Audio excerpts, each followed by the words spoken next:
เห็นตอนบ่อันหัวตำคืออีกบ่มื้อนี้บ่ขึ้นซ้ำตั้งแต่สินหัวตำคือฝึกหัดเล่นเด้อแต่แม่สิน้อยมันมาอยู่บ่ว่าอีหน้าอยากบังกูแท้มาอยู่ เด็กหัว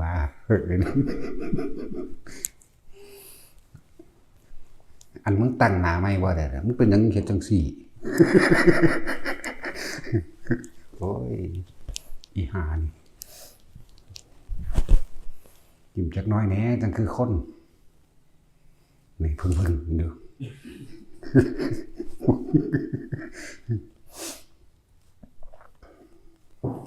ฝึกหัดเล่นไปเด้อล้วนแล้วแต่เป็นการดึงเอาอาการปีติอันเกิดกำลังฌานเด้นะฌานในวิตกวิจารปีตินี่เขาสิดึงเอาปีติต่างๆออกมาใส่งานใส่ประโยชน์หรือใส่เป็นเครื่องเล่นของเล่นเขาเองสังสมกำลังจิตเหมือนเดิมนั่นแหละพวกอันเห็ดกระดาษออกจากผ้าตลอดทั้งเห็ดสิ่งของต่างๆออกได้แล้วเห็ดเล่นเรื่อยไป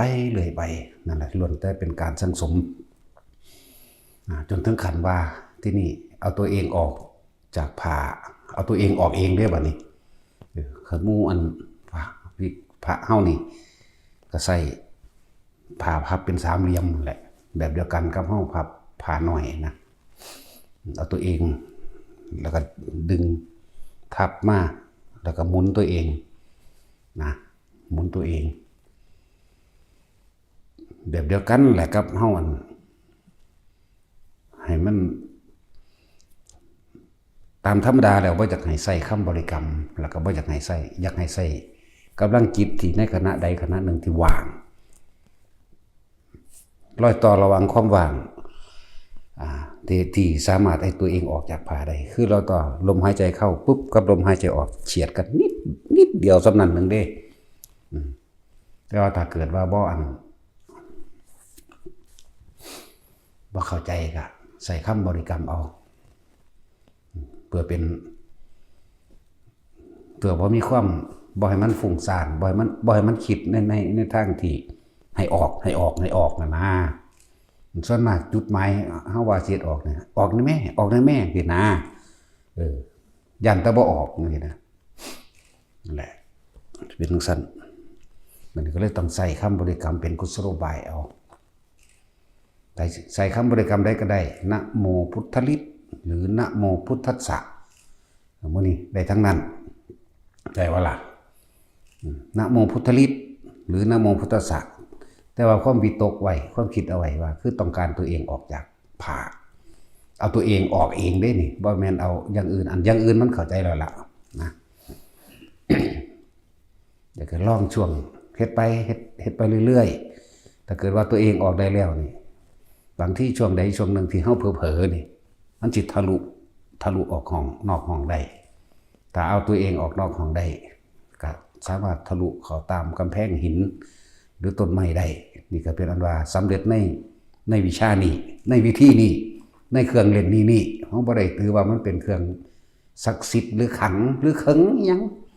มันถือว่ามันเป็นแค่ของเล่นนะ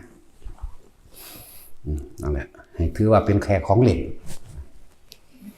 ตัวนี้ได้แล้วป่านนี้เราสิมีอีกส่วนหนึ่งในการทำตัวเองออกจากผ้าได้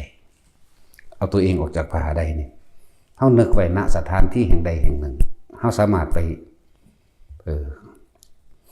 แต่ช่วงต้องวิตกไว้ก่อนคำว่าวิตกคือคิดไว้ก่อนคือว่าเฮาสิไปหาผู้ใดผู้หนึ่งเฮาสิไปทำนั่นบ้านหลังนั่นหาผู้นั้นนั่นสินะเราไปคิดถึงหน้าผู้นั้นไว้แล้วก็บ่จำเป็นต้องอยู่ในผ้าก็ได้เด้อันนี้มันหมายถึงว่าเข้าถึงตรงนี้ได้แล้วจากว่านี่หมายถึงว่าเอาตัวเองกับทะลุผ้าออกมาได้เองแล้วทะลุกำแพงได้ทะลุฝาห้องตัวเองได้แล้วนะที่นี่แค่รับตา รับตาแล้วก็คิดไว้สักก่อนได้นี่จักว่าแล้วก็ส่งฌานไปธรรมดามันสิมีดอกช่วงขณะนึงมันสิไปปรากฏตัวอยู่ต่อหน้าเพิ่นปึ๊บนะแต่ทั้งหลายแล้วนี่ต้องเป็นจิตว่างจริงๆเด้ตอนที่เฮ็ดอยู่นั่นต้องว่าง แต่ว่าก้อนหนาจิตให้วิตกไว้ให้คิดไว้คำว่าวิตกไว้ให้คิดไว้มันเกิดไปปึ๊บนะต้องว่างจิตเป็นอุเบกขาจริงๆเด้จังไปได้ก็อย่าว่าล่ะพวกนี้นั่นแหละแต่สิเทียบอย่างนึงถ้าเกิดเคลื่อนเทวทัตตอนนั้นเพิ่นสามารถแสดงฤทธิ์เดชได้แม่นบ่ล่ะ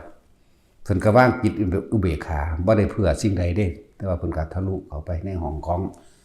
อาชาศัตรูและแสดงฤทธิ์ต่างๆสารพัดสะกรแล้วก็เห็นว่าอาชาศัตรูเกิดความเลื่อมใสศรัทธาหรือย่อมตนแล้วเพิ่นจังเบาเรื่องกิเลสเพิ่นเข้าใจบ่ล่ะแล้วก็เสื่อมจากว่าเสื่อมบัดนี้เมื่อบ่ได้เพราะว่าบัดสิเหาะออกไปจากไปแบบเก่าไปบ่ได้เพราะว่ามันมีความอยากแล้วเข้าใจว่านี่มันมีความอยากแล้วคืออยากเหาะไปคือเก่าแล้วก็มีความโลภหรืออันบอกบ่ดีไว้แล้วก็พระพุทธเจ้านั่นแหละนั่นแหละเลยย่างไปลักษณะนั้นเลยย่างเมื่อเราง่ายๆบ้านเฮานี่เป็นแค่เครื่องเล่นนี่คือจังสิเรียนว่าสำเร็จในตัวธรรมอันนี้หมายถึงนี่แหละเครื่องเล่นของเฮาตัวนี้เรียกว่าล่ะสำหรับการทำกระดาษสักผ้าสำเร็จสูงสุดคือสามารถเอาตัวเองออกไปปรากฏอยู่หันอยู่นี่ได้ทั้งไปทั้งมาถ้าไปหาผู้สาวมันบ่จากมาได้แล้วเนาะแต่สินเขาก็จะทื่นแมงซะก่อนเลยไปส่งกูบอกนั่นแหละเขาสิไปปรากฏกายณจุดใดจุดหนึ่งได้ทั้งเบิดบ่ว่าแต่ในโลกมนุษย์เข้าใจบ่ล่ะแต่ว่าในขณะนั้นเขาต้องว่างเป็นสังขารุปเปกขายานได้จริงๆว่างจิตเป็นกลางให้มันได้เด้พวกนี้กลับมาบ่ได้เด้ถ้ามันฆ่าอยู่หันก็ไปเห็นว่าก็มาได้ทุกครั้งอยู่แต่เห็นว่าเป็นเบาๆบอกให้นะเอาสิ่งที่ตัวเองเป็นมาทดสอบมาแล้วมาบอกให้ทุกคนสามารถปฏิบัติตามได้นะแต่เขาแก้ว่าได้เขาก็ว่าบอกหรอกนั่นว่าล่ะแต่ว่าทั้งเบิดทั้งมวลนี่เป็นแค่ของเล่นบ่ได้ให้จริงให้จังยังให้เฮ็ดเล่นๆไปบ่ได้วิเศษวิโสของถ้าผู้ใดจับจุดว่าละกิเลสได้มันสิมีช่วงละเข้าใจว่าล่ะแต่ว่าเฮาเฮ็ดนี่เฮาเฮ็ดเล่นเฮาเฮ็ดเล่นหรือเฮ็ดทรมานบังคับทรมานจิตใจคนที่มีมานะทิฏฐิหรือคนที่เฮาต้องการที่สิให้เขาเข้าสู่ธรรมะนะเฮ็ดอยู่มันบ่แม่นเฮ็ดเพื่ออย่างอื่นอันเป็นความเชื่อความทำเพื่อลบล้างลัทธิอื่นหรือทำเพื่อทำลายบุคคลใดบุคคลหนึ่งก็บ่แม่นแต่ว่าเพื่อสลับสักละก็บ่มีนะเฮาต้องเฮ็ดแบบว่างๆจริงๆนี่สำหรับสูงสุดของการทำกระดาษออกจากผ้าสามารถเอาตัวเองไปมองหันมองนี่ก็ได้นะนั่นแหละนี่ก็เป็นอีกอันนึงพ่อเข้าใจจุดหมายในเรื่องเล่นๆได้แล้วเนาะไผก็ดีฟังเอาเด้อฟังแล้วก็จับไปทดสอบทดลองต่อของเองนี่คือจุดหมายการทำกระดาษออกจากผ้านี่คือสูงสุดมันสามารถเอาตัวเองไปมองหันมองนี่ได้ทั้งนั้นนี่ต่างหากว่าบ่มีอิหยังสิไว้เท่ากับจิตจากบ่ล่ะกายก็ต้องเห็นมันเป็นของว่างอยู่แล้วจิตแค่วิตกไว้นิดนึงมันก็ปุ๊บไปโลดดอกนี่เฮ็ดทดสอบทดลองเบิ่งแล้วก็ทิ่มเอาบ่ได้เฮ็ดเพื่อแนวอื่นอันนี้ก็เป็นวิธีนึง ล้วนแล้วแต่เป็นการสร้างกำลังบารมีสร้างกำลังใจสร้างพลังจิตการละกิเลสการประหารกิเลสก็มีอยู่ในช่องว่างของมันจากบัดนี้อยู่ในช่องว่างระหว่างลมหายใจเข้ากับหายใจออกน้อยๆแต่ผู้ใดจับจุดใดก็ได้นั่นแหละสามารถละกิเลสได้เลยเหมือนกันพอกำลังฌานถูก1 2 3 4 5 6 7 8ล้วนแล้วแต่เป็นแค่กุศโลบายในการประหารกิเลสฆ่ากิเลสละประหารก็เลยเป็นเรื่องละตัณหาละอุปทานทั้งเบิดเด้บ่ให้เดี๋ยวไป ถ้าบอกได้เลยว่ามันบ่แม่นของวิเศษแล้วก็มันก็บ่สามารถที่สิไปดับทุกข์ให้ผู้ใดได้ดอกนะบ่อาจสามารถที่สิยังกับไผได้เพราะสัตว์โลกเป็นไปตามกรรมแต่ที่เฮาเฮ็ดนี่เฮาก็พิสูจน์ในหลายๆอย่างนั่นแหละให้พิสูจน์จังซั่นได้ทั้งนั้นนี่คือวิธีที่สูงสุดของคำว่ากระดาษออกจากผ้าคือทำสามารถตัวเองออกไปอยู่จุดนั้นจุดนี้ได้เลยหลายคนก็ทดสอบทดลองเล่นไปนั่นแหละลงแล้วถ้าเป็นการส่งชาญเด้อส่งชาญจะเริ่มชาญเป็นการคมกิเลสไปเบิดนั่นแหละอย่างว่าล่ะเป็นการคมความคิดเจ้าของออกไปในการไปอยากได้อยากดีอยากมีอยากเป็นในการไปทำลายเบียดเบียนผู้อื่นปะนี้ของเฮามันคุกฝุ่นมกมุ่นอยู่เฉพาะการที่คมเจ้าของการที่ส่งชาญเองมันกะละของมันเองโดยอัตโนมัติอยู่แล้วล่ะมันบ่ล่ะเพราะว่าใจของเฮาบ่ได้ไปคิดสร้างผู้นั้นเกลียดผู้นี้นะบ่ได้ไปหักไปสร้างผู้ใดบ่จะไปปล้นไปกี้ไปฆ่าไปตีขี้เหล้าเมายากับไผดอกนั่นแหละมันก็เลยเป็นการละไปในตัวของมันอยู่แล้วคมก็ได้เป็นการคมไว้นะส่วนการละคือการเห็นตามความเป็นจริงนะเมื่อเห็นตามความเป็นจริงแล้วก็หาเครื่องอยู่เท่านั้นแหละเห็นตามความเป็นจริงย่อมรับเกิดความเบื่อหน่ายคลายออกจากความปรารถนานี่เป็นทางปัญญาตอนนี้เฮาสร้างระหว่างสมถภาวนากับวิปัสสนาภาวนาต้องตีคู่กันนะตีคู่กันเวลาคิดถึงความจริงของโลกความคิดถึงทุกอริยสัจทุกว่าเกิดเป็นทุกข์แก่เป็นทุกข์หิวห้อนหนาวเป็นทุกข์มันก็คิดเห็นบ่ล่ะแต่ในการคิดนี่ล้วนแล้วถ้าเป็นองค์ฌานที่ห่มไว้อยู่ในองค์ฌานหรือปฐมฌานนั่นเองวิตกหมายถึงว่าเฮาสิคิดเรื่องอริยสัจสี่เข้าใจบ่นี่ทุกแบบใดเนาะกูนี่แล้วทุกคนที่ทรงฌานโดยการจับจุดอารมณ์ได้แล้วเวลาเฮาคิดเรื่องอริยสัจสี่ได้กับตัวเองนี่อาการนิ่มนวลอยู่หัวหรืออยู่หน้าผากก็ได้แล้วก็คิดไปเกิดมาในนี้เกิดมาตั้งจำความได้ก็หิวห้อนหนาวหาอยู่หากินเจ็บไข้ได้ป่วยแบบนั้นแบบนี้เห็นไปเดี๋ยวก็ห้อนเดี๋ยวก็หนาวเดี๋ยวก็ย่านฟ้าห้องเดี๋ยวฟ้าผ่าย่านน้ำท่วมย่านสงครามย่านงูกัดย่านผีย่านสางย่านหยังไปเรื่อยไล่ไปจนสุดท้ายแล้วแม่นเฮาสิย่านหรือบ่ย่านกลัวหรือไม่กลัวก็ช่างสุดท้ายแล้วพวกเขาก็เดินทางเข้าสู่ความตายด้วยกันทั้งนั้นนี่คือการหูทุกข์ในกายจากบ่นี่หูทุกข์ในกายได้นี่กายนี่บ่เป็นของเฮาแน่นอนบ่อาจสามารถสิบังคับมันได้เวลามันร้อนมันก็ร้อนเวลามันหนาวมันก็หนาวหิวมันก็หิวปวดท้องปวดหัวปวดแขวตลอดทั้งถูกของมีคมบาดเจ็บไข้ได้ป่วยมันจากป่วยมันก็ป่วยไปตามภาษาของมันนี่คือเฮาสรุปแล้วคือเฮาบ่ยึดมันคือยอมรับมันสุดท้ายแล้วบ่มีผู้ใดอยากตายแต่ว่าก็ต้องตายน้อมรับสาเหตุแห่งความทุกข์ทั้งหลาย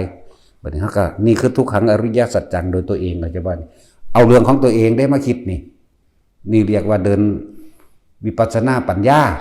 คือพิจารณานั่นแหละพิจารณาให้มันนูแจ้งทางความเห็นลงแล้วก็เป็นอนิจจังทุกขังอนัตตาเนี่ยในร่างกายนี่เป็นอนิจจังหายความจีรังอย่างยืนแท้ๆแน่นอนบ่ได้ล้วนแล้วแต่เป็นทุกข์ด้วยกันทั้งนั้น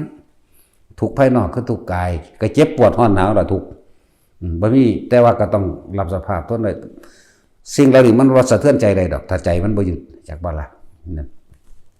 สาเหตุแห่งทุกข์ทั้งหลายก็คือความอยากได้ดังใจเนาะที่เฮาเวียนว่ายแต่เกิดอยากได้อยากดีอยากมีอยากเป็นสารพัดก็คิดไปตั้งแต่มาอยากรวยนั่นเกิดมานี่อยากรวยอยากมีนั่นเด้อยากมีนี่เด้อยากเสกสรรดลบันดาลอันนั้นอันนี้ได้เด้นี่ตัณหาเห็นบ่ล่ะพวกเฮาเป็นเด็กน้อยเฮาก็คิดเอาแต่เด็กน้อยหมดเลยตัวตะกี้เฮาอยากเป็นซูเปอร์แมนมั่งเนาะอยากเป็นอันนั้นอยากเป็นอันนี้ก็ว่าไปอยากเป็นครูอยากเป็นทหารอยากเป็นตำรวจนี่โอ้มีแต่ความอยากนี่สาเหตุมันแต่ว่าอยากรวยนี่อยากร่ำอยากรวยอยากมีบ้านอยากให้พ่อแม่สุขสบายเด้บ่อยากบ่ได้มาลำบากเด้เนี่ยต่อมาก็อยากได้ผัวแบบนี้อยากได้เมียแบบนี้เด้บัดนี้มันไหลไปเรื่อยเข้าใจบ่มีแต่ความอยากเมื่อได้ผัวได้เมียแล้วก็อยากได้ผัวดีๆแบบนี้ อยากได้เมียดีๆแบบนี้อยากได้ลูกชายแบบนี้อยากลูกหญิงแบบนี้อยากให้ลูกได้บวชอยากให้ลูกได้แต่งงานได้คาดองทดแทนบุญคุณพ่อแม่นี่ล้วนแล้วแต่เป็นความอยากในบ้านนี้อยากมีแต่อยากได้อยากดีอยากมีอยากเป็นแบบนั้นแบบนี้นะแต่ว่าสุดท้ายแล้วมันก็ต้องมาลงว่ามันอยากเพียงใดก็ช่างเมื่อบ่ได้สมใจปรารถนาโอ้แปลว่ามันเป็นทุกข์เพราะว่าเฮาบ่ได้ดังที่ตัวเองปรารถนานะตราบใดถ้ายังมันยังมีความอยากอยู่แบบนี้เฮาก็ต้องเวียนว่ายตายเกิดตัณหาคือความอยากของตัวเองอุปทานคือความยึดก็คืออารมณ์พอใจและบ่พอใจนี่เองนี่ก็ไล่เข้ามาในการใครควรพิจารณาอันนี้ถ้าใครควรโดยมีโดยปฐมฌานก็ให้มีอาการปิติขึ้นมานำเข้าใจบ่นี่วิตกคือการคิดใครควรและพิจารณาวิจารณ์ก็สืบต่อเนื่องไปอย่าออกนอกทางปิติก็เกิดนี่เป็นปฐมฌานแค่นั้นเองบ่ต้องไป2 3 4ยังก็ได้หรอกแต่ว่าไม่มีก็คือมีนั่นแหละพูดถึงว่าพูดถึงว่าคนที่เขาเจ้าบรรลุแค่เพียงแค่นี้ก็ได้แล้วนะบางคนอาจจะเข้าใจว่าต้องได้สมาบัติ8ต้องเข้าฌาน4อย่างนั้นนะแต่จริงมันบ่แม่นเข้าหรอกมันก็ส่งไปของมันนั่นแหละนะ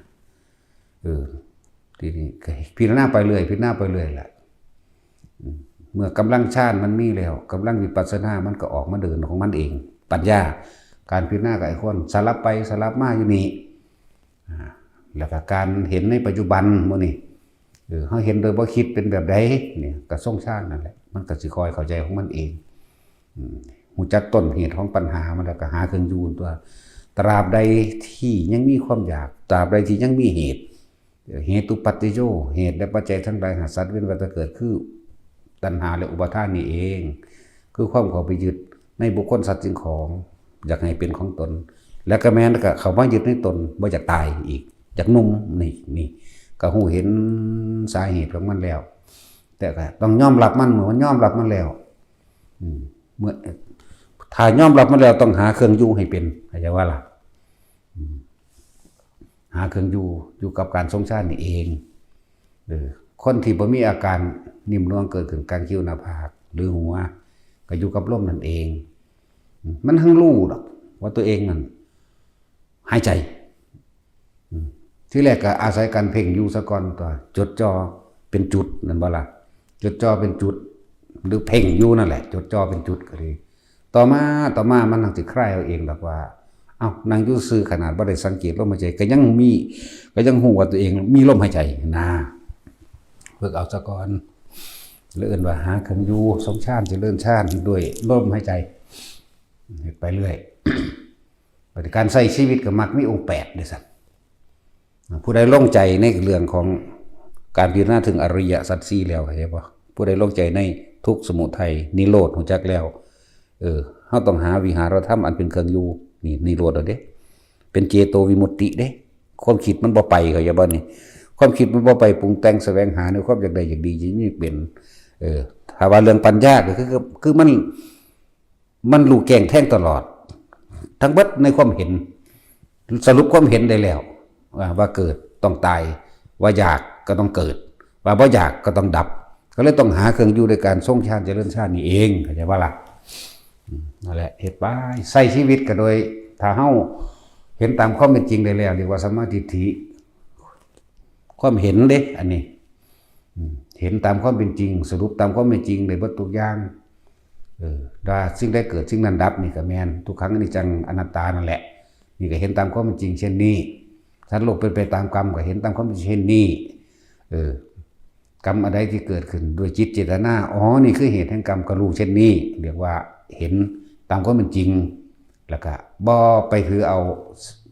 เครื่องร่างของขังเลิกงามย่ำดีตลอดทั้งสิ่งศักดิ์สิทธิ์ต่างๆบ่มีความคิดเข้าไปเกี่ยวข้องแม้แต่นิดหนึ่งเข้าใจว่าล่ะถึงสิมีคนชักจูงชักชวนไปกับสร้างตัวทั้งในนี่มันสิรู้ของมันเองจากบ่ล่ะ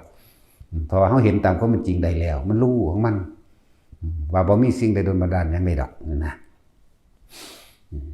บ่มีผู้ใดวิเศษ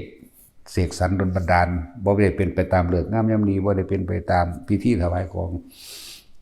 ต้องเป็นไปตามเหตุที่พวกเขาเหตุนี่เองสัม สัมมาทิฏฐิแล้วก็สัมมาสังกัปโปความดำริชอบหมายถึงความคิดที่เกิดขึ้นในขณะปัจจุบันตาเห็นปุ๊บนี่ก็ก็ชวนว่าก็คิดไปในทางที่มันถูกต้องตามความเป็นจริงตาหูจมูกลิ้นกายรูปรสกลิ่นเสียงก็คิดไปในทางทุกอย่างงามก็เกิดมาตายแหละหลด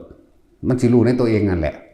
ก็แค่นั้นแหละยังก็แค่นั้นแหละแค่นั้นแหละไปเรื่อยเลยรูปรสกลิ่นเสียงดูแลถ้าเกิด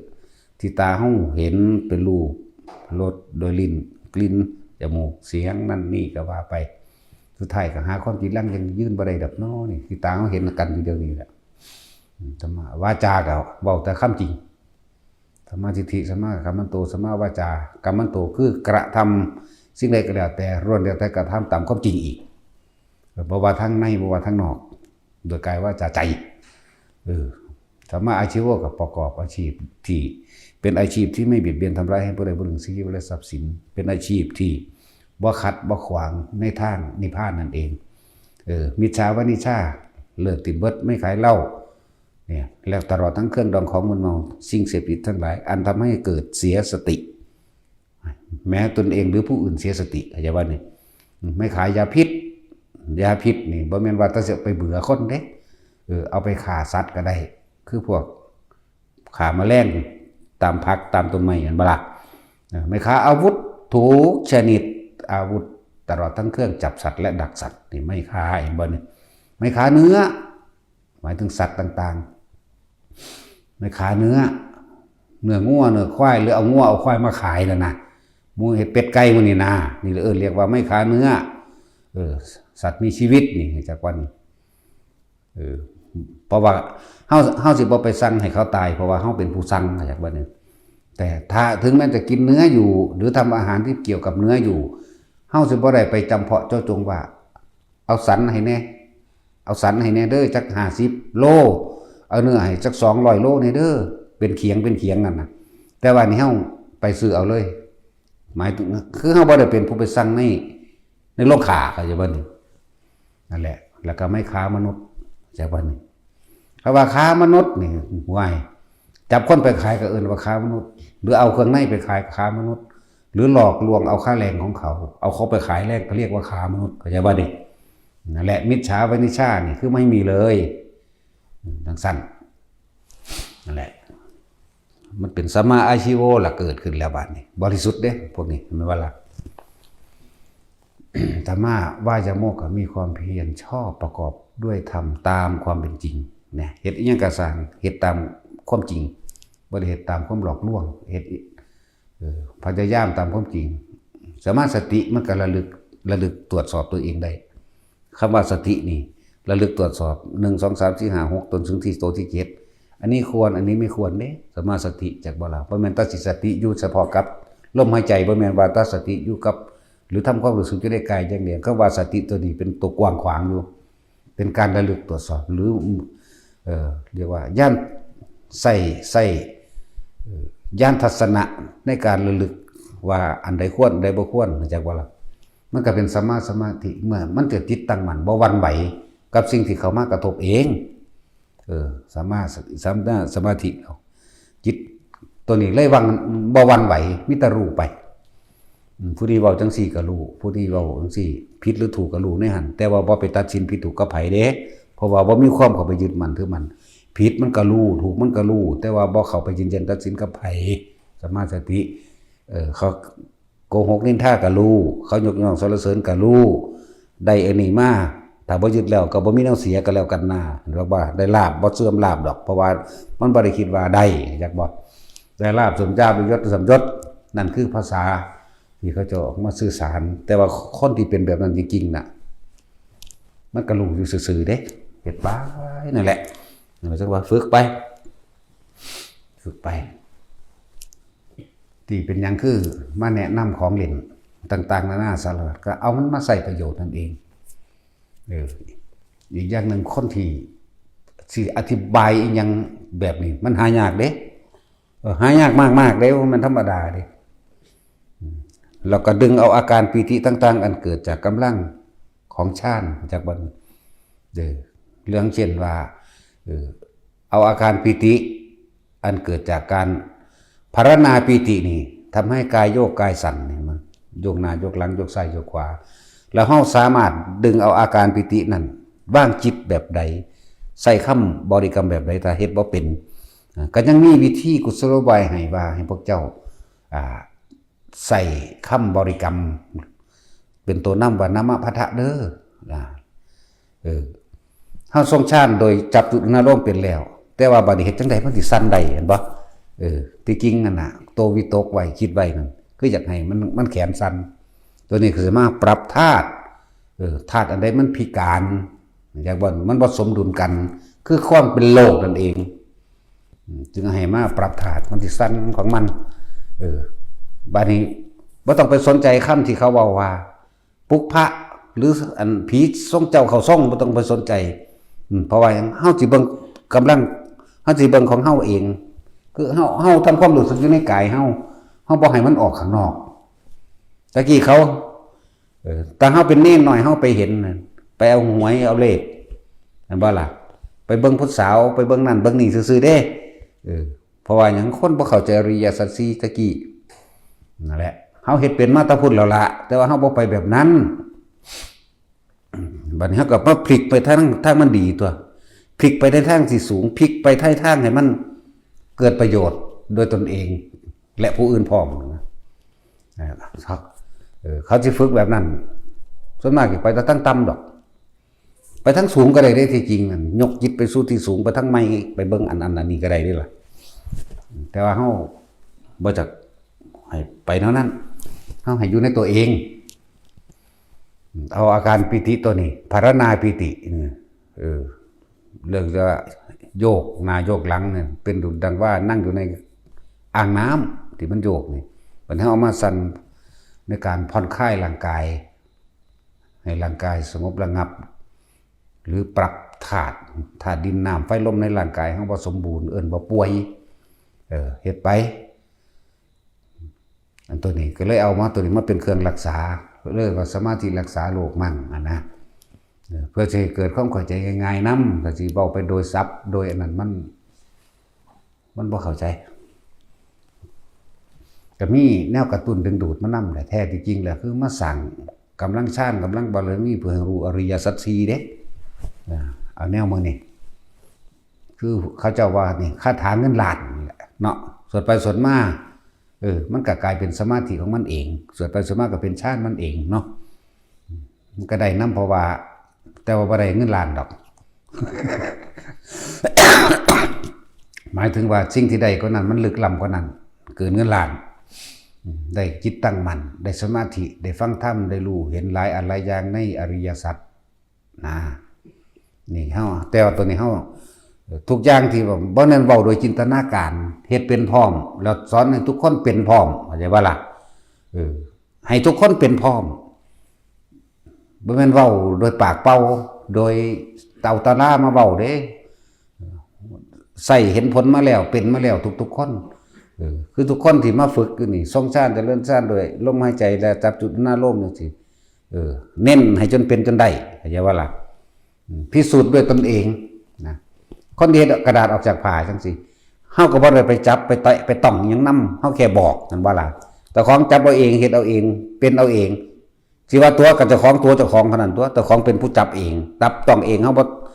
บ่ไปยุ่งเกี่ยวเฮาแค่นั่งอยู่ห่างๆบอกซื่อๆเฮ็ดแบบนี้ซื่อๆเหมือนกันอันนี้ก็เหมือนกันทำแขนสั้นนี่คือเอาอาการของภรณาปีติมาใส่ประโยชน์เพื่อให้เกิดการรักษาโรคเพื่อให้ปรับธาตุคนโลกยังก็สร้างเถอะมาเถอะมาเฮ็ดเอาตัวส่วนมากมันขี้ข้านเฮ็ดเองได้คนเนาะมาฮอดนี่เพิ่นคือบ่รดน้ำมนต์ให้เฮาเพิ่นคือบ่ดูดวงให้เฮาเพิ่นคือบ่สนใจเฮาติน่าแม่นบ่ล่ะกูสิเอาใจไผเป็นตะกิเลสกูยังเบาใจอยู่เนาะมาก็มาเฮ็ดเอาเองตัวเพิ่นสอนให้เป็นกระหม่องแม่นบ่ล่ะเพิ่นสอนให้เป็นกระหม่องเด้นั่นแล้วสำหรับคนที่เคยมาแล้วมาฮู้แล้วเนี่ยก็เอาไปพิสูจน์เอาเองตัวสอนให้เป็นกระหม่องเด้บ่แม่นเว้าเลื่อนๆลอยๆแล้วก็ปล่อยไปเอาฝึกเอาเด้อภาวนาเด้อบ่วางซั่นเด้เฮาคุมให้มันเฮ็ดเดี๋ยวนั้นดูเด้เฮ็ดโดยเฮ็ดก็สร้างแบบว่าถ้าคุมแล้วเนาะสร้างได้บ่แม่นกูแม่เนาะ ซั่นแล้วเฮาก็มีผู้ซอยฝึกนำตัว กันเกิน3 นาทีแน่กันอีหาอีประสาทตัวได้บาดแต่พวกผู้หญิงก็เลยกันไล่ไปฝึกน้ำผู้อื่นพุ่นเดี๋ยวเขาบอกปั๊บเขา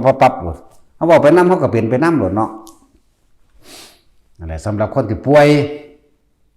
มันจะเป็นมะเร็งยังก็เป็นมาตัวกับมาฝึกเอาเองตัวอันนี้มาฟังเรานั่งคิดเอาโอ้บ่แม่นดอกแล้วก็หนีไปแล้วก็ว่าบ่ผึกบ่แม่นบ่เป็นซานแต่ของบ่เฮ็ดให้มันเป็นเขากี้ให้อยู่เนาะป่วยมะเร็งก็สร้างโรคตายหาหยังก็สร้างตัวก็มาฝึกเอาตัวก็มาทดสอบทดลองเบิ่งนักเข้าใจจัก 2-3 มื้อแหน่แต่ป่วยมาเป็น10 ปีแล้วยังแล่นหาหมอโรงพยาบาลบ่เศร้าไหมแค่นี้มันสิตายย้อนบ่ฮะโอ้ยตายก็ตายโลดเนาะตายซะมันจังไปใส่กรรมเก่าจังขึ้นมาเฮ็ดใหม่แล่นหาหมอทั่วโลกนี่แล้วเงินก็เบิดเท่าใดล้านแล้วมาเฮ็ดจัก 2-3 มื้อนี่มันสิตายบ่ให้เฮ็ดเอาเองซำเด้อันแล้วบางคนมันก็ตายถิ่มซื่อๆซั่นเนาะตายมาหลายแล้วเด้ผู้บ่ยอมฝึกนี่นะของเฮานี่คือบอกให้เฮ็ดเป็นเอาเองเด้เฮาบ่ได้บอกว่านั่นกับข้าวอยู่ในตู้เด้เฮาบอกให้ขุดดินเอาเองปลูกกินเอาเองโดดเด้มันจึงเป็นตัวบ่ได้บอกจังซั่นเด้ ต้องเฮ็ดเอาเองเป็นเลยนั่นแหละมาฝึกมาเฮ็ดไปประโยชน์มันบ่แม่นแค่ว่ารักษาโรคได้บาดนี่มันยิ่งกว่านั้นอีกให้เกิดสมาธิจิตตั้งมั่นเฮ็ดให้รู้ในความทุกข์ของเจ้าของเองพร้อมเฮ็ดให้รู้ทุกข์เฮ็ดให้รู้สาเหตุแห่งทุกข์วิธีดับทุกข์พร้อมหนทางแห่งการดับทุกข์รู้อริยสัจสี่และปฏิจจสมุปบาทนั่นแหละจุดหมายมันอยู่พุ่นคือการละการประหารกิเลสไปได้จุดหมายมันบ่ได้แม่นแค่ว่ามันสิรักษาโรคเด้ที่นี่เป็นเอาไปเป็นเครื่องเล่นเครื่องฝึกเครื่องอยู่ของเจ้าของเองเฮ็ดไปเฮ็ดมาก็ดูทำเห็นทำเอาเองดอกนะสอนนี่มาสอนให้เป็นเลยเด้บ่แม่นว่าจะลืมภาวนาเด้อซื่อๆเด้ไปฝึกนำเขาอยู่หันอยู่นี่โอ้ยกุลีกุจอหาให้คือหยังนึงแล้วก็บ่ได้สนใจอีหยังถ้าพวกบ่สนใจบ่ฟังมาเอาเพิ่นคือบ่มารดน้ำมนต์ให้เฮานั่นมึงจะมาเด้มันบ่ล่ะผู้เขาตายเพิ่นจังสบายจังบ่ได้ยากเนาะมันมีผู้ใดแก้ยังให้ไผได้ตัวเองบ่แก้เอาเองเฮ็ดเอาเองตัวนั่นแหละนี่คือเอาอาการภรณาปีติมาใช้ประโยชน์ในการปรับธาตุในตัวเองมันดีเด้เฮาคนเอาวิธีนี่มาใส่ได้เห็นบ่ล่ะไผสิบ่กล้าเว้าแบบนี้เด้อนี่มันดีเด้ที่ว่าเฮ็ดสอนให้เป็นเอาเองโลดนี่แม่นบ่ล่ะนั่นแหละยังรู้จักว่านำสิ่งนี้มาใส่ประโยชน์กับกายเพื่อบ่ให้ความเจ็บปวดเพื่อบ่ให้ความทุรนทุรายไหมแต่ว่าบ่พ้นตายหรอกตายคือเก่าเนาะฝึกเป็นหรือบ่เป็นก็ตายคือเก่านั่นแหละแต่ว่ามันต่างกันพวกเจ้าสิตายด้วยความกังวลร้อนและเป็นทุกข์พวกเจ้าก็พุ่นละแต่คนที่ฝึกแนวนี้เป็นสารทรงชาติเจริญชาติของตัวเองอีกเดียวนี่มันไปทัศพรหมโลกพุ่นเด้มันบ่ธรรมดาเด้แล้วเฮ็ดเล่นไปเล่นมากก็บ่บรรลุหยังก็ไปพรหมโลกหรอกมันสิชาติโลกีบ่โลกีก็สร้างหิแมงก็ซื้อมันซื่อๆแม่เนาะสะอ่อนอีหยังเด้แล้วมาฝึกให้มันเป็นซะก่อนมาพิสูจน์ซะก่อนบ่แม่นไปฟังแล้วไปคาดคะเนดนเดาเอาทั้งที่ตัวเองก็บ่เป็นเนาะเฮาเป็นทุกอย่างเด้ก็จังเว้านี่ถ้าบ่เป็นบ่เอามาเว้ามาบอกมาแนะเด้เอาภารณาปีตินี่ทรงชาติโดยการจับจุดอารมณ์แล้วก็สืบลมหายใจเข้าให้มันเย็นเข้าไปในกลางระหว่างสมองได้ลืมลึกเข้าไปในกระดานหน้าผากได้พวกเป็นไม่เกณฑ์เศร้าเบิดทั่วในอาทิตย์เดียวเท่านั้นได้ล่ะให้เฮ็ดครั้งมื้อนึงเฮ็ดจัก3-4เทื่อละ 2-3 วินาทีนึงแต่มันเป็นแล้วเนาะพวกไม่เกณฑ์ก็ดีบ่แม่นว่ามาเฮ็ดเอาเทื่อเดียวนะคือบ่เป็นบ่เศร้าดอกบ่แม่นแบบนั้นก็เฮ็ดไปจักอาทิตย์นึงพวกซัมมื้อนี้เลือก สมองตีบเลือดในสมองตีบหรือโรคเกี่ยวกับประสาทยังก็แล้วแต่เฮ็ดไปโรคมะเร็งลำไส้มะเร็งมดลูกมะเร็งหยังก็เฮ็ดไปมะเร็งกระดูกพวกนั้นแหละเฮ็ดไปตายนั่นแหละแต่ว่าพวกเจ้าผู้ใดเฮ็ดผู้นั้นก็รู้ตัวว่ามันบ่เจ็บบ่ปวดแนวใดแม่นบ่ล่ะเพิ่นบอกซื่อๆเด้เฮ็ดบ่เฮ็ดก็สร้างเด้มะเร็งกระดูกมะเร็งหัวใจหยังก็แล้วแต่ได้ทั้งโรคหัวใจมื้อนี้ได้เบิดนั่นแหละไขมันอุดตันมื้อนี้ได้เบิดเฮ็ดสักเทื่อนมันคายของมันเองดอกเฮ็ดไปมันก็แนะนำไปอยู่บางคนก็เหือหน้าผากออกเป็นหยังบางคนก็เหือหน้าอกออกบางคนก็เหือหลังออกเป็นหยังคนก็บอกแนะให้เบิดนั่นบ่ล่ะ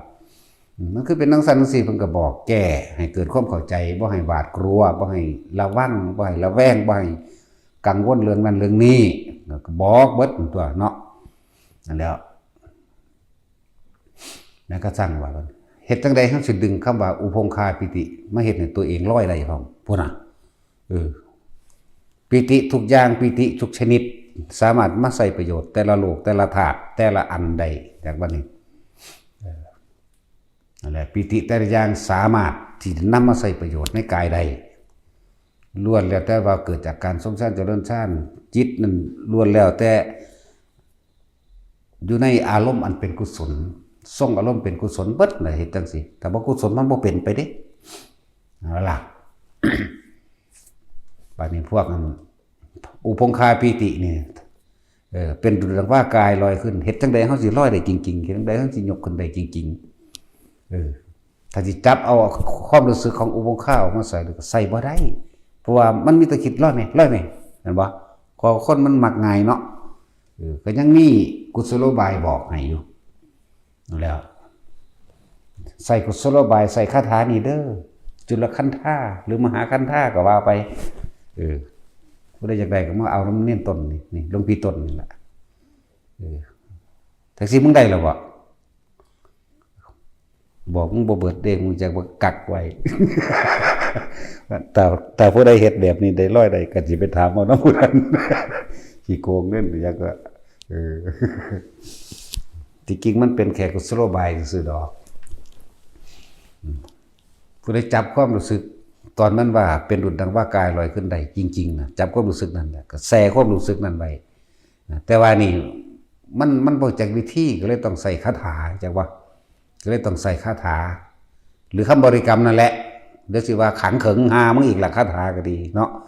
ใส่คำบริกรรมเป็นกุศโลบายให้มันปล่อยวางที่จริงมันคิดไว้แล้วเรือนว่าวิตกเอาไว้แล้วว่าสิใส่ความรู้สึกของอุปงคาปิติเฮ็ดให้กายลอยเลยเขาก็เฮ็ดอยู่นี่ล่ะนั่นเด่นหัวแตกขึ้นว่าเป็นยังดอกหัวแตกกันเลยว่าพอถึงกระโหลกหัวมันดับไปหน่อยนึงให้มันเลื่อนนี่เลยเนาะนี่แหละมาฝึกเอาตัวนี้จิตเบากายเบาเป็นดุจว่ากายจริงๆลอยขึ้นมันจะมีช่วงขณะหนึ่งที่จับได้ดอกนาที่นี่ที่สุดของการใส่อุปคาปิติคือทำให้กายลอยไปลอยมาไปในที่ต่างๆได้เอาตัวเองเวลามันเกิดไพ่ต่างๆขึ้นตามเขาตามป่าหรือตามใจก็แล้วแต่เถอะเขาสามารถลอยออกนี้ได้ตัวเห็นบ่พอหมกพละยังลอยได้เนาะเพิ่นบ่ได้มันนั่งรับตาเขาชาญเขาเช่นนี่ยังเด้ของเพิ่นฝึกจนเพิ่นชินชำนาญแล้วเพิ่นก็ใส่วิธีของวืดไปเลยได้ล่ะจังซั่นแหละเป็นเครื่องอยู่เด้อบ่ได้เป็นฤทธิ์เป็นเดชอีหยังไผสิเอิ้นว่าฤทธิ์ว่าเดชว่าหยังก็เอิ้นไปแล้วแต่ไผสิให้ความหมายกับมันส่วนเฮาเป็นเครื่องเล่นของเล่นกีฬาสมาธิก็ว่าไปเรื่องเครื่องเล่นฝึกไปนี่เอาอุปงคาปิติแบบมันสลอยอีหลีมันวือขึ้นดิถ้าจะเกิดอันเรียกว่าขุตกาปิติขนลุกขนพองสยองก้าวก่อนนั่นว่าวือคุ้มตัวนั้นให้มันได้คำว่าคุ้มบ่แม่นแนวอื่นเลยคือว่างจิตเป็นกลางกับอาการที่มันเกิดเรียกว่านี่เด้อว่างจิตเป็นกลางกับอาการมันเกิดมันสิเป็นวือขึ้นขนหัวลุกแบบบ้ามันปานเนี่ยค่าตั้งสันหลังขึ้นพุ่นได้บ่ธรรมดาเด้เฮาก็ว่างจิตเป็นกลางแกสังเกตความรู้สึกในกายธรรมดาเนี่ยบ่ได้ไปให้ค่า บ่ให้คิดบ่ให้สรุปความเห็นว่าคือหยังเป็นหยังผิดหรือถูกไรหรือดีเด้เบิ่งไปเรื่อยบางที่กายก็สิพองขึ้นมั่งถ้ามันเมื่อตายเฮ็ดโลดมันจังว่าตกใจเข้าใจบ่ล่ะลอยก็คือลอยโลดเฮาเคยจับความรู้สึกนิ่มลงอยู่กลางถากได้แบบใดเวลามันลอยก็จับความรู้สึกลอยแบบนั้นแหละเข้าใจบ่ล่ะโตมันลอยไปนั่นน่ะแต่เห็นในกุฏิก่อนทะยานบางคนว่าถ้าลอยบ่ลงมาเฮ็ดจังได๋ซั่นโอ้ยบ่ทันลอยอยู่ บ่ทันลอยอยู่ย่านล่ะโอ้ยมันลอยไปตายอยู่เพิ่นมันก็ไปพรหมโลกพุ่นตัวมันคนทรงชาติไปมั้ยแม่นบ่ล่ะมันก็ไปแม่นบ่ลอยมันก็ตายอยู่แล้วแม่เนาะ ตายในชาติไปพรหมโลกเบิดละไผก็ดีแหละนี่บอกวิธีลอยเด้อบอกวิธีกายลอยขึ้นบางคนมันสิเป็นวื้อขึ้นก่อนเด้เป็นขนลุกน่ะขนลุกขนพองสยองก้าววื้อขึ้นหูเบิดนั่นแหละเป็นไข้ล่มแต่ว่าบ่แม่นล่มขนตั้งสังล้างขึ้นคือหยังนี่เด้ว่าธรรมดาเด้บัดนี้กายก็เริ่มโยกได้บาดนี้โยกถ้ามันยกขึ้นกับส่งไว้จากส่งไว้ผู้ใดเฮ็ดแขนสั้นเป็นแล้วเฮาส่งแขนสั้นไว้จังใดได้เฮารักษาตอนมันสั้นจังใดได้เข้าใจบ่ล่ะเฮาหยุดมันก็ได้เฮาปล่อยมันสั้นต่อก็ได้แม่นสิน้อยเฮ็ดเป็นแล้วบ่เวลาเนาะแขนสั้นเนาะไปจากหน้านะเอาเบี่ยงออกจากอีนี่ก่อนอีหานี่จังเห็นอันเฮ็ดหน้าพึ่งเป็นพยานหลายก็เลยเอาแนวสวยงามให้เบิ่งเนาะนั่นแหละเฮ็ดตอนเฮาแขนสั้นอยู่นี่หยุดก็ได้แม่นบ่ปล่อยก็ได้แม่นบ่นั่นแหละตัวนั้นก็ลอยขึ้นมาระวังจักปล่อยลอยก็ได้มันลอยก็ดีถือไว้เบิดแม่ว่าบอกที่น้อยอย่างเดียวมันบ่ได้ซื้อว่าน้อยดอกมันซื้อว่าคูณซื้อบ่ม่วนพวดเลยน้อย ซื้อหามันยังคือแต่คนเนาะมันไปซื้อคือคนสิหลายพวดเลยโอ้บ่อยากเอิ้นมัน เนาะนั่นแหละเฮ็ดไปเฮ็ดเล่นอยู่ในห้องผู้เดียวนั่นแหละเฮาเฮ็ดแขนสั้นได้แล้วเฮาลองหยุด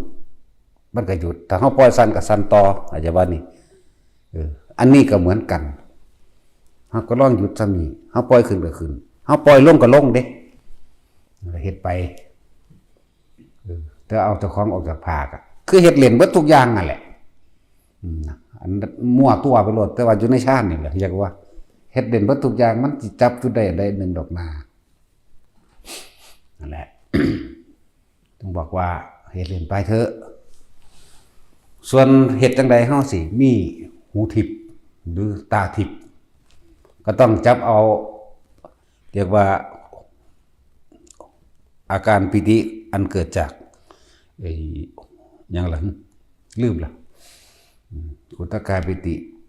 ขันนิกาปิติภารณาปิติโอกันติกาปิติโอกันติกาปิติแสงสว่างเกิดขึ้นแต่ผู้ใดจับแสงสว่างได้ส่งไว้นานๆเดี๋ยวก็หูเองง่ายๆอันนี้ง่ายๆสมมติว่ามันแสงวาบมาเนี่ยจับแสงนั้นเลยเข้าใจว่านี่เดี๋ยวมันก็กลายเป็นประกายพลึกเองถ้ามันกลายเป็นประกายใส่วิธีคิดเอาแล้วตัวนั้นจะปรากฏขึ้นเองมันจักบ่ชื่อได้ว่าแท็กซี่จับแสงอะไรอันหนึ่งที่มันถึงที่มันรู้สึกสะดุดในตนเองแบบเหมือนเขาที่ว่าเคยเห็นแสงสว่างจ้าเบิดดังสันดังซีนะแล้วก็ให้จำเอาแสงอันนั้นแหละจากบ้านนี้แต่ว่าบ่ให้รับตาเด้ให้มื่นตาเห็ดจากบ้านนี้แม้มันสิเห็นตอนรับตากับช่างแต่ว่าให้จำเอาเหมือนกับมื่นตาเห็ดนะพวกเขามื่นตาเห็ดหลายอยู่เด้มันว่ามันก็จำเอาเลยรับตาก็เห็นได้มื่นตาก็เห็นได้เราแซ่ไว้จังน้อยนะปล่อยมันหายก็ได้ปล่อยมันมากก็ได้เนี่ยเหมือนกันกับแขนสั้นปล่อยสั้นก็ได้ปล่อยสั้นก็ได้หยุดก็ได้เข้าใจบ่ล่ะจือเอาเด้อเดี๋ยวส่วนมากกันคนยันผีสิมาดิ คนยันผี พี่คิดว่านั่นแหละให้เฮ็ดไปเฮาจำเอาอยู่มันจำเอาเนี่ยมันบ่แม่นแค่ภาพจำเนี่ยมันจะเป็นของจริงเกิดขึ้นมาเลยเฮาบาดนี้มันใช้วิธีนึกได้เด้รู้จักบ่เหมือนกันกับแขนสั่นเฮาเฮ็ดหยุดก็หยุดได้ใส่ความรู้สึกหยุดเหมือนกับมีความคิดปนเข้าไปอยู่เข้าใจบ่นี่หยุดมันก็หยุดปล่อยสั่นก็สั่นแสงนี่ก็เหมือนกันแบบนี้เฮาก็เฮาจับมันได้แล้วเฮาคิดว่าให้มันขยายมันก็ขยายเด้เข้าใจบ่ล่ะขยายใหญ่ขึ้นนะจากน้อยๆซอกกำปั้นนี่ใหญ่ขึ้นใหญ่ๆขึ้นเฮาสิเอาจอเท่าใดก็ได้ทั้งนั้นนะนั่นแหละเพื่อทุกคนที่เล่นอยู่ในนี่ได้อันใดอันหนึ่งได้วิธีใดวิธีหนึ่งก็เฮ็ดไปเป็นเครื่องอยู่ของเจ้าของเองที่บอกไปร่วมๆหลวงตาเพิ่นว่าร่วมมิตรแกงหม้อใหญ่เนาะบ่แม่นแกงหม้อเล็กแกงหม้อเล็กคือจอลงไปเป็นเรื่องเฉพาะของคนผู้นั้นนะแกงหม้อเล็กนี่เน้นย้ำเอาเฉพาะจอเอาสำหรับบุคคลนั้นแต่หม้อใหญ่นี่ร่วมซะก่อนไปในทุกคนบางที่มันได้เฮ็ดไปแบบนี้โอ้มันเป็นแบบนี้แล้วถือวิธีอันถือที่ตัวเองเป็นแล้วก็จับวิธีมันเพิ่นแนะไว้เบิดล่ะอันบ่ล่ะนั่นแหละจำแสงสีใดก็ตามที่มันถึงนะพวกที่บัดนี้เฮาสามารถที่สิรู้อยากเห็นอีหยังใดเวลาใดมันก็ได้เองเข้าใจบ่ล่ะเหมือนกันกับเฮาทรงฌานโดยการจับจุดหน้าลมล่ะนึกเมื่อไหร่ก็ได้เมื่อนั้นโลดบัดนี้เห็นบ่ล่ะอันนั้นก็เหมือนกันถ้าเล่นคล่องแล้วเมื่อไหร่ก็ได้เมื่อนั้นแหละที่เฮาเห็นอันในตำราว่าเขาเจ้าแสดงฤทธิ์เป็นจังซี่เฮาสิเข้าใจว่าไปเข้าฌานสมาบัติ8จังซี่บ่แม่นดอกรู้จักบ่คือวือไปโลดนะเขาเจ้าก็ลอยขึ้นโลดได้ล่ะบ่ได้เข้าหยังแต่ความรู้สึกของเขาเจ้าฮู้ได้จักบ่นี่แท็กซี่เวลามึงย่างไปน่วงขึ้นหน้าผากเลยบ่ล่ะก็แบบนั้นแหละแบบนั้นแหละเหมือนกันกับเฮาเฮ็ดแขนสั้นนี่มันก็สั้นขึ้นเลยได้เด้ล่ะมันสั้นขึ้นเลยบ่ได้เฮ็ดเอาเด้กูปล่อยมันสั้นมันก็สั้นไปเลยเด้โยกก็เหมือนกันกูหยุดไว้เบิดตัวอันซื่อๆเด้ที่จริงเกิดขึ้นเบิดพร้อมกันนี่แหละแต่หยุดไว้นั่นแหละเฮ็ดไปให้มันฮู้จักดอกฝึกไปเรื่อยๆเล่นชิ้นแต่ละอันแล้วมันก็เป็นการละปัญหาอุปทานไปในตัวอยู่ในหั่นแหละเครื่องเล่นหลายพอดอกของเฮาเนาะมันเป็นเครื่องอยู่เพื่อบ่ให้ไปคิดถึงผู้นั้นผู้นี้คนนั้นคนนี้ตัวเป็นเครื่องอยู่เป็นเรือนหาธรรมก็ว่าเป็นเรือนแห่งใจของเฮาก็ว่าเฮาบ่จักเครื่องอยู่หรอกถ้าบ่อธิบายเพิ่มเติมคนตะกี้ที่บ่ทันได้ฝึก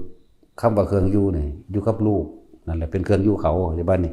อยู่กับลูกอยู่กับหลานอยู่กับไร่อ้อยไร่มันสวนยางปลูกผักอยู่กับการหาเงินหาทองอยู่กับการขายของอยู่กับคิดถึงผู้นั้นคิดถึงผู้นี้นี่แหละเอิ้นว่าเครื่องอยู่เขาก็อาศัยกิเลสตัณหาเลยเป็นเครื่องอยู่เขามื้อนี้สิเอาผักไปส่งผู้นั้นสิเอาเนื้อไปส่งผู้นี้มื้อนี้สิไปหาปลาหม้องหันหม้องนี้พวกผู้หญิงก็สิไปปลูกผักสิไปรดนั่นหม้องหันหม้องนี้นั่นเป็นเครื่องอยู่เขาอยู่กับกิเลสแต่ของเฮาคืออยู่ในตนเข้าใจว่าคำว่าอยู่ในตนอยู่กับอาการปีติอย่างใดอย่างหนึ่งอยู่ในกายแห่งตนนั่นแหละกายเวทนาจิตเวทนากายอย่าหนีออกจากกายยึดกายเข้าไว้ยึดก็ยึดความรู้สึกบ่แม่นยึดในลักษณะว่าบ่ตายเด้เข้าใจว่าหลักยึดความรู้สึกที่มันอยู่ในกายนี่เอาไว้มันน่วงหน้าผากก็ช่างน่วงบนหัวก็ตามระวังทำกลางอกก็ช่างหรือบางที่มีแสงสว่างก็จับแสงสว่างไปตามเลยกลางวันก็ได้กลางคืนก็ดีได้ทั้งหมดอย่างว่านี่อันนี้มากกูจับอันนี้ไว้เข้าใจว่านี่บ่แม่นเอามือจับเด้ เอาจิตจับพุ่นเด้ส่งแซ่ไว้เข้าใจว่าส่งไว้แซ่ไว้จังซั่นแหละนั่นแหละ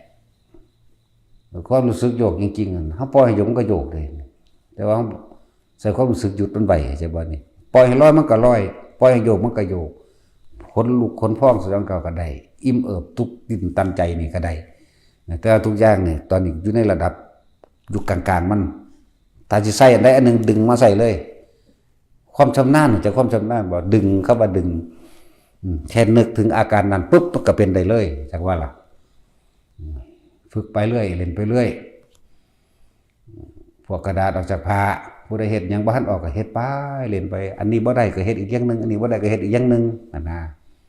ล้วนแล้วแต่เป็นการฝึกจิตให้ตั้งมั่นทั้งเบิดล้วนแล้วแต่เป็นกุศโลบายในการที่จะละกิเลสประหารกิเลสทั้งเบิดบ่ได้เฮ็ดเพื่อลาภสักการะบ่ได้เฮ็ดเพื่อจะถามราศักดิ์อีหยังบ่ได้เฮ็ดเพื่อสิล้มล้างอีหยังอย่างว่าคุ้มนิ้นต้นมันได้มึงได้กูจะบังคับมึงไปถ้ามันผิดกูสิผิดเองกูรับผิดชอบจักว่าล่ะเนาะไม่พระพุทธเจ้ามันก็ยังสั่งพระอันสุมาณะสามเณรสุมาณะแปลวน้ำอยู่สระอโนดาตได้ตัวเนาะเพิ่นคือห้ามหรือเพิ่นคือสั่งเนาะคือสั่งให้พระโมคคัลลาปราบพญานันโทปนันทนาคราชน้อยบ่ล่ะแม้กระทั่งสังพนากิจภาษาคละเอาแสดงให้เต็มที่เลยแสดงก็จนว่าเบิดนั่นสิแสดงเอาไปเอามาเบื่อแสดงอย่างนี้เขาป้าซ้ำทั้งสี่ได้ล่ะอะไรเดี๋ยวเขาสิว่าเฮาอวดเฮาก็เลยต้องอ่างแมงเลยนะเนาะกูมีเงินไผเด้ เฮ็ดไปมันนึงมีผู้กระเซาะกระแทะเข้ามานะเฮ็ดบ่เป็นดอกพวกแซะเข้ามานั่นนะมันบ่แท็กซี่แต่เฮ็ดเป็นมันเว้าเด้คนบ่ถึงกันมันบ่คนบ่ทันได้ฮู้นั่นเว้าเด้แต่คนฮู้เขาบ่เว้าเด้นั่นแหละระวังบ่ได้เงินผู้ใดเด้อนะเพราะว่าอยากให้พวกนี้พิสูจน์คนที่เขามาฝึกอยู่ในนี่ต้องพิสูจน์ตนเองให้ได้อยากให้เฮ็ดเอาเองให้มันเป็นเลยอย่าไปเชื่อไผพวกดูดวงมันนั่นการคืบพระบ่แม่นคือพระเดี๋ยวต้องตั้งไว้เฮาทดสอบกำลังจิตของเฮาว่าเฮาสามารถมีกำลังจิตขนาดใดในการปกป้องก็ได้ก็เลยต้องมีวิธีการอธิษฐานจิตใส่ก้อนหินเอาจับก้อนหินมาปั๊บนี่อันนี้เว้าอยู่นี่คนที่บ่เคยเฮ็ดหรือบ่รู้จักดอกขนาดมาให้เฮาเฮ็ดให้เบิ่งอยู่เดี๋ยวนี้ก็ยังบ่จักนอกจากตัวเองเฮ็ดเป็นเข้าใจว่าล่ะคืบนี่มีกระดูกอยู่ข้างกระดูกสุดอยู่นี่คือไปนี่1คืบ2ปึ๊บมันจะตรงกันเป๊ะเห็นบ่นี่นิ้วมือนี่เอานิ้วกลางนี่คือไปยามใดมันก็ตรงเป๊ะถ้าเอาของใส่ไว้ในนี่หรือเอาไว้คอ2ก็ได้คอ3ก็ได้นี่ได้ทั้งนั้นแหละแล้วแต่เฮ็ดให้เบิ่งมันก็สิว่าเฮาเฮ็ดเอาเฮาถอยหน้าถอยหลังมันบ่ถ้าตัวมันเฮ็ดเอาเองเป็นนั่น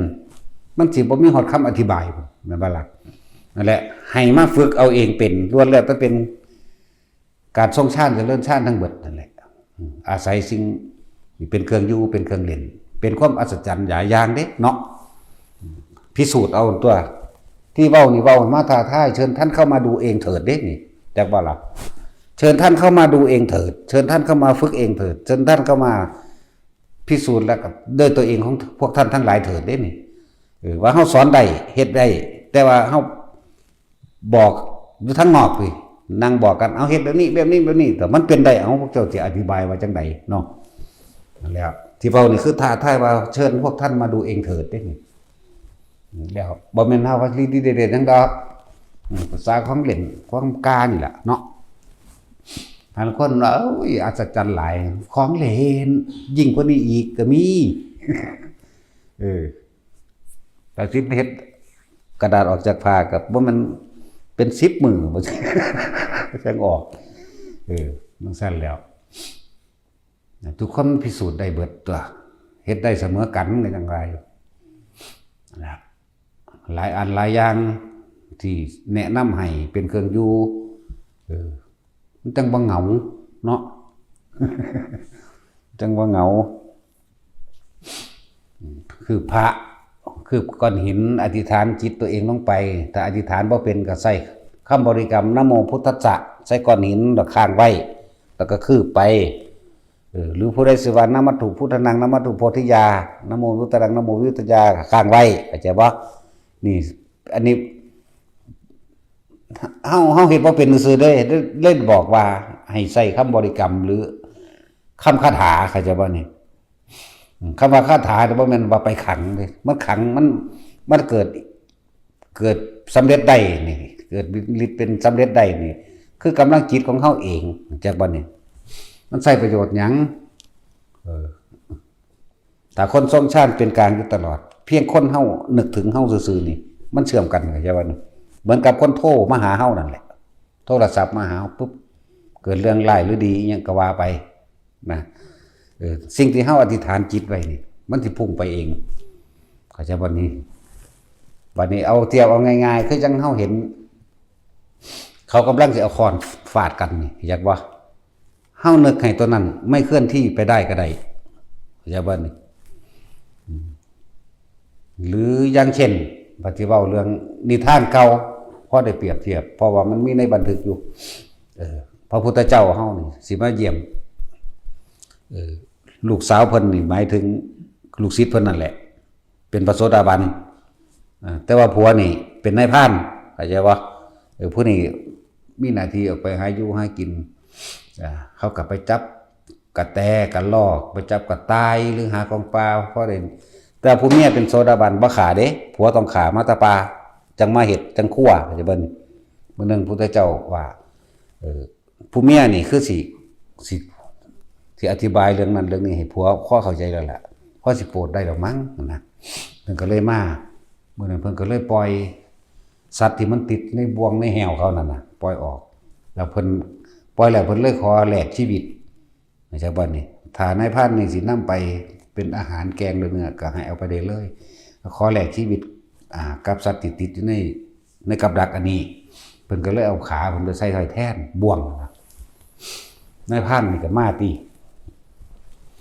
มาเรื่อยๆมาเห็นดัดก็บอกกันทีแรก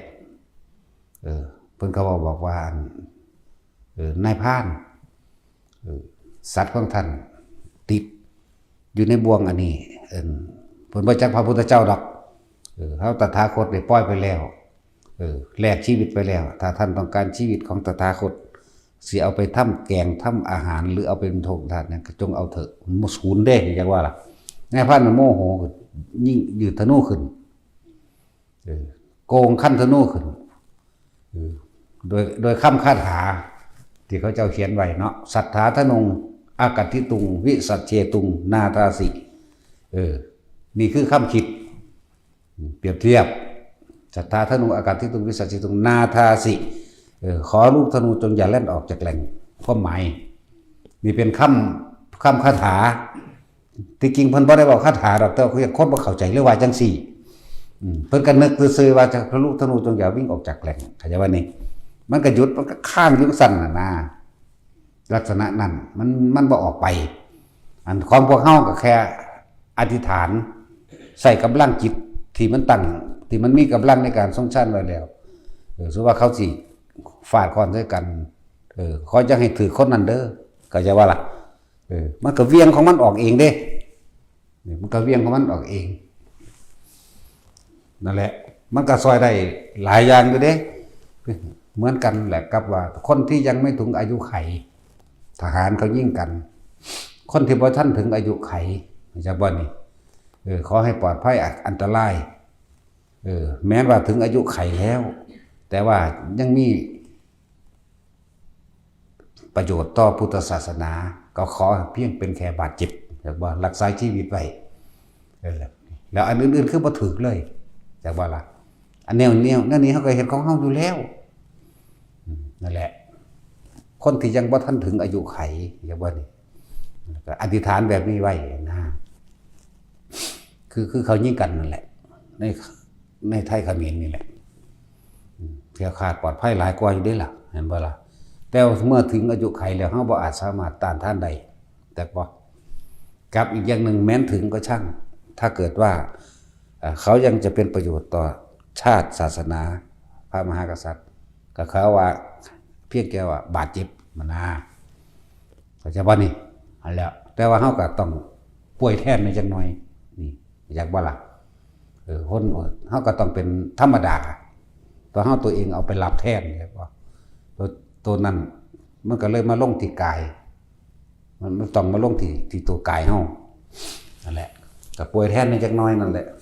บ่พอสิตายย้อนดอกเลินๆก็อดเอานั่นละเว้ยเนาะตาสินมันเลินในจักหน่อยละเว้ย นั่นแหละเป็นธรรมดาอันนี้ก็เป็นอจินไตยอยู่แต่ว่าบ่กินไตดอกถ้าผู้ใดฝึกได้เฮ็ดได้ปึ๊บมันจักว่าล่ะจะต้องอาศัยการฝึกให้ชำนาญซะก่อนเด้แล้วขึ้นไปสู่ที่สูงเฮาก็นึกลงไปเลยจากว่าคุ้มบ่ไหวเลยคนที่ถึงอายุไขแล้วบ่อาจสามารถเปลี่ยนแปลงได้ก็ต้องเป็นไปตามธรรมดามีกรรมต่อกันของเขาเรื่องของเขาเฮาก็ต้องปล่อยพวกนั้นแต่ที่บ่ถึงหรือมันสิเป็นกรรมต่อกันจังซี่ล่ะก็อธิษฐานลงไปได้จักบ่ล่ะนึกคำว่าอธิษฐานบ่เป็นตะขังพดคำว่าอธิษฐานนี่เนาะนึกคลุ้มไปซื่อๆมันก็ปกป้องของมันเองนะนั่นแหละหลายอย่างมันเฮ็ดได้อยู่ได้ล่ะพระโมคคัลลารักษาชีวิตและทรัพย์สินของเศรษฐีนั่นก็ได้เห็นบ่เอาบ่เทียบเพิ่นดอกแต่ว่าเอามาเว้าเพื่อให้เกิดได้ยะเพื่อให้เกิดว่ามันมีในตำราเล่มใดซื่อๆจักว่าล่ะเป็นจังซั่นมันมีอยู่แล้วพระพุทธเจ้าสิไปโปรดเอาคนทุกข์คนยากแต่ว่าได้รับนิมนต์ของผู้นี้ไว้แล้วเลยสั่งให้เขาเปลี่ยนใจให้อยากว่าเรื่องให้พระโมคคัลลานี่ไปเปลี่ยนแปลงให้ว่าคนผู้นี้ถ้าบรรลุธรรมแล้วก็ว่าเป็นหยังแต่คนผู้นี้หมายถึงผู้เพิ่นจะไปโปรดเอาคนยากคนจนนี่ถ้าพระพุทธเจ้าแสดงธรรมหรือเขาได้ใส่บาตรแล้วเขาก็สิได้บรรลุธรรมได้บ่ตายพร้อมนะครับบ่คนจนคนถูกคนนี่แต่ว่าเศรษฐีนี่ใส่บาตรเป็นประจำอยู่แล้วหรือนิมนต์พระเจ้าไปสันติบาลเป็นประจำอยู่แล้วเลยไปขอแลกเปลี่ยนแต่ว่าให้พระโมคคัลลาไปพระโมคคัลลาก็ว่า ด้วยเหตุอันจำเป็นขอแลกเปลี่ยนได้บ่ให้ท่านได้เต็มใจในการแลกเปลี่ยนมีหญิงคนหนึ่งเป็นคนทุกข์ยากพระศาสดาสิไปโปรดเอาเว้นไว้จากผู้อื่นบ่อาจสามารถมีพระศาสดาผู้เดียวเท่านั้นสงเคราะห์อนุเคราะห์เขาแน่เปลี่ยนมือเข้าใจว่าล่ะมืออื่นนี่เจ้าเอามือฮื้อซะเพราะของเจ้ากับมืออื่นนั่นแหละเดี๋ยวพรุ่งนี้พระศาสดาเป็นสงเคราะห์กับหญิงคนหนึ่งอันเป็นคนทุกข์ยากลำบากของท่านจงเปลี่ยนใจเป็นพรุ่งนี้ได้ไหมหากข้าพเจ้าตายก่อนเด้นั่นจะทำเช่นไรพระโมคคัลลาบอกว่าเรื่องการรับประกันชีวิตเราพระโมคคัลลาจักรับรองให้ไม่ให้ตายในพรุ่งนี้หากสมบัติของข้าพเจ้าถูกแผ่นดินถล่มหรือลมพัดไฟไหม้ข้าพเจ้าจักเอาอะไรไปนั่นก็เราจักเป็นผู้ปกป้องคุ้มครองให้เองเพิ่นรับรองให้มีสิ่งหนึ่งที่เรารับรองไม่ได้คือท่านคือศรัทธาท่านเองอันนี้มันบ่แม่นแนวบังคับกันใดเข้าใจบ่ล่ะชีวิตเพิ่นก็ปกป้องให้ได้บ่ให้ตายในมื้ออื่นมื้อฮื้อนั่นได้ทรัพย์สมบัติเพิ่นก็ปกป้องให้ได้บ่ให้ชิบหายโดยไฟโดยน้ำโดยลมโดยโจรโดยทุกอย่างแผ่นดินถล่มหรือสัตว์เดรัจฉานอันเป็นยักษ์เป็นนาคลักไปหรืออันเป็นทั้งมนุษย์และอมนุษย์ไม่อาจสามารถที่จะนำไปได้อย่าว่าหลักพระโมคคัลลาเพิ่นรับรองให้เพิ่นปกป้องนั่นใดก็ปกป้องนั่นนี่แหละเนี่ยเว้าอยู่ฟังอยู่เดี๋ยวนี้แหละ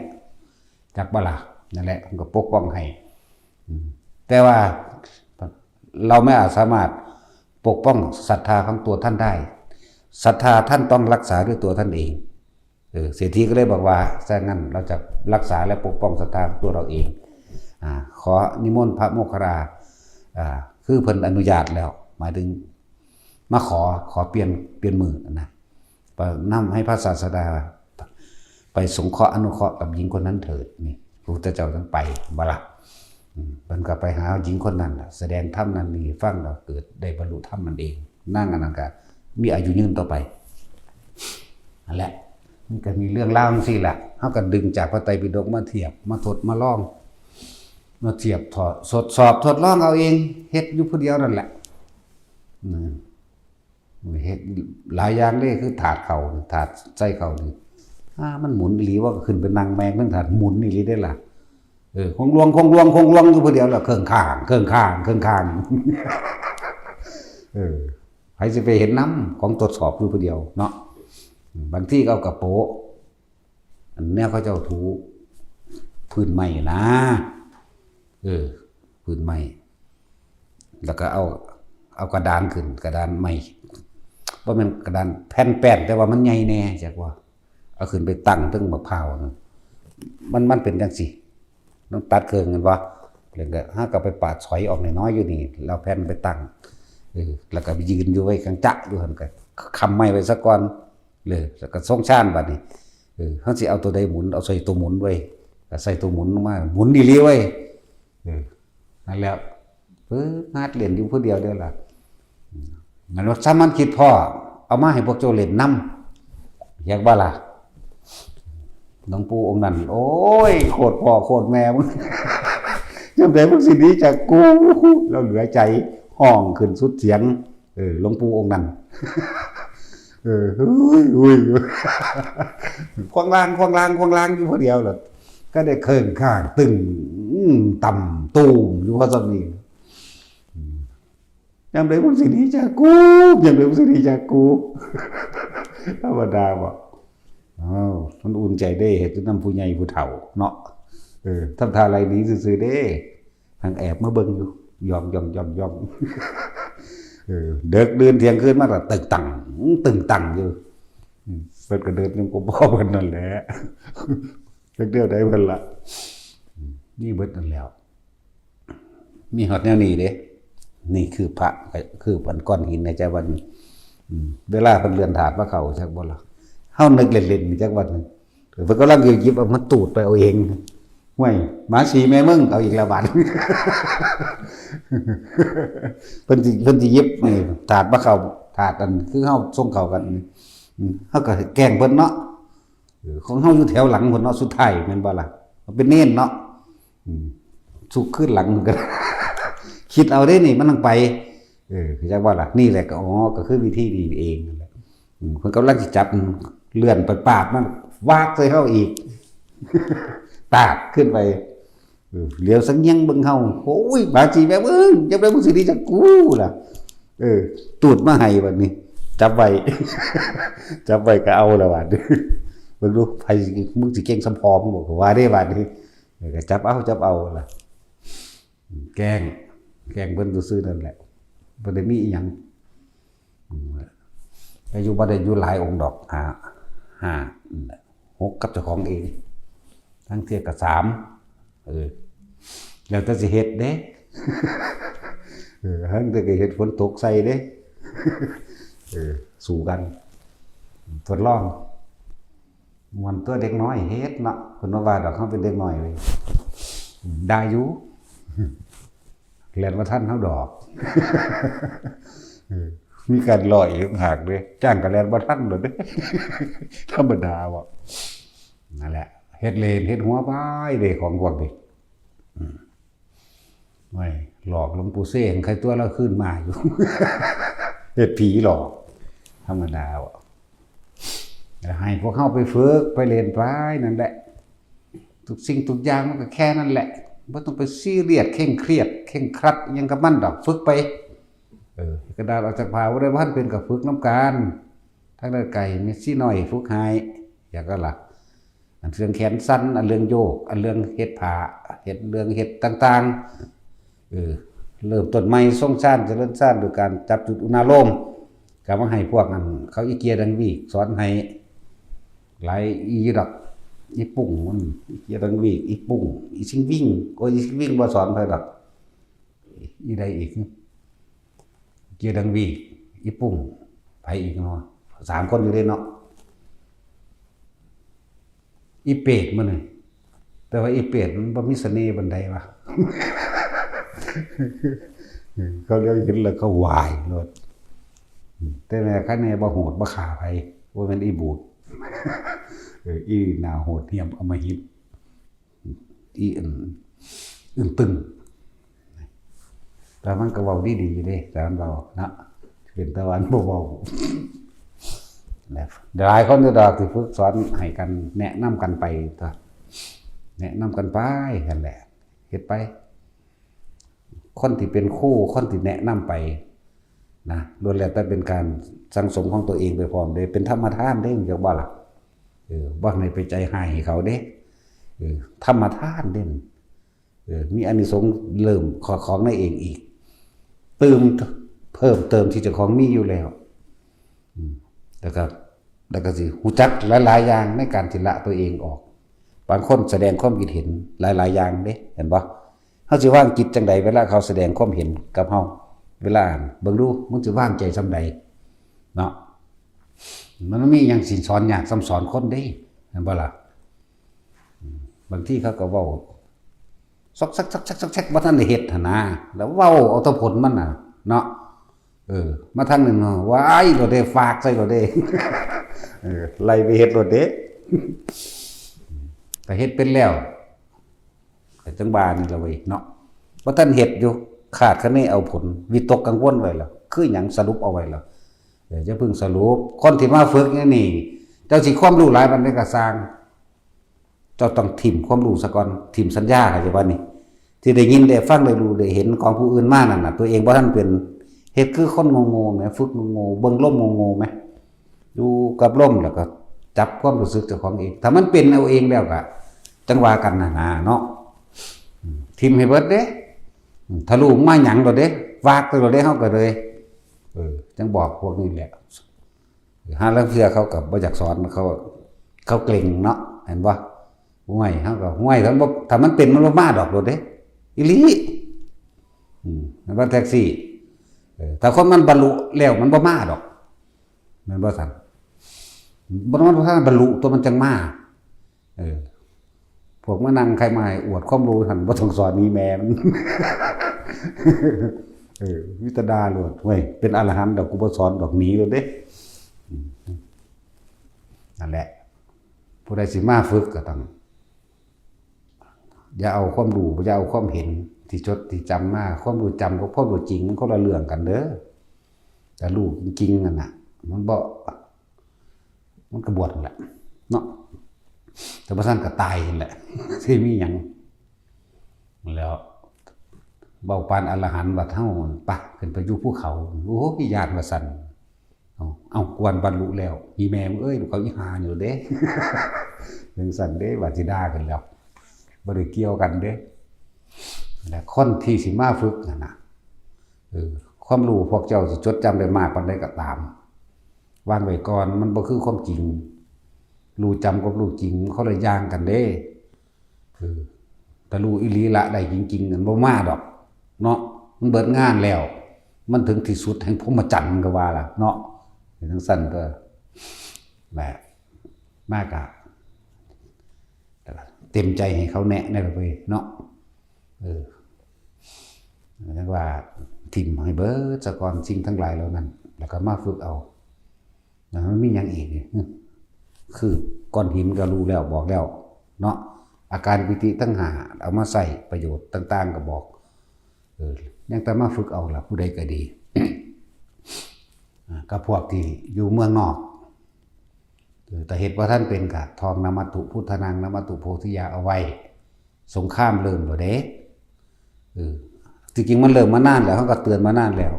แต่ว่าบัดนี้ยานนิวเคลียร์จักว่าตัวอื่นๆน่ะพ่อก็บ่ทันได้มีผู้ใดเป็นอีหยังดอกที่เขาฟังเขาปฏิบัติตามอยู่เห็นบ่ล่ะบางคนก็ทรงฌานอุณาโลมเป็นบางคนก็เข้าสู่ความว่างเป็นมันมีหลายแบบอยู่แต่ผู้ว่าท่านนี่เป็นกระทอมนมัตถุพุทธนังเอาไว้อยากว่าล่ะสมัยนี้เอิ้นว่าคาถาหลวงทุ่งทองที่หลวงปู่มั่นเพิ่นเอามาว่าเอาไว้ที่จริงมันมีมานานแล้วบ่แม่นคาถาไผทั้งนั้นเป็นคำความเคารพน้อมพระพุทธเจ้าซึ่งมีมาหลายล้านพระพุทธเจ้าแล้วนี่บอกต้นเหตุมาจริงๆก็เลยแต่ว่าสิบอกที่สุดมันก็บอกว่าได้เพราะมีมานานแล้วทำความเคารพน้อมพระเจ้าไว้นะมัตถุพุทธนังนะมัตถุโพธิญาณนะโมวิมุตตนังนะโมวิมุตติญาณเนี่ยทองอันนี้ไว้ทุกมือนะมันก็เลยเกิดกลายเป็นช่องชาติเองดอกมันสิเกิดกลายเป็นว่าเฮาระลึกนึกถึงค่ำนี่เกิดมื้อนี้ก็เว้ายามแลงก็เว้าตอนเที่ยงก็เว้านี่เห็นบ่ล่ะส่งแบบใดวิตกก็หมายถึงว่าทองค่ำนะมัตถุพุทธนังนี่อยากว่าล่ะคิดถึง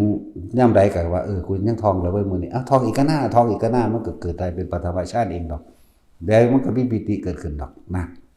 หลายอย่างอยู่เด้ไอ้ปิติมันเกิดขึ้นแต่เฮาบ่ทันอธิบายซื่ออธิบายจังน้อยคือคนมาเห็นหลวงพ่อปุ๊บนี่ให้ขึ้นโลดอยากว่าล่ะมันเป็นหยังคือเป็นจังซั่นนั่นล่ะคณิกาปิติปิติเกิดขึ้นเลยเด้จังซี่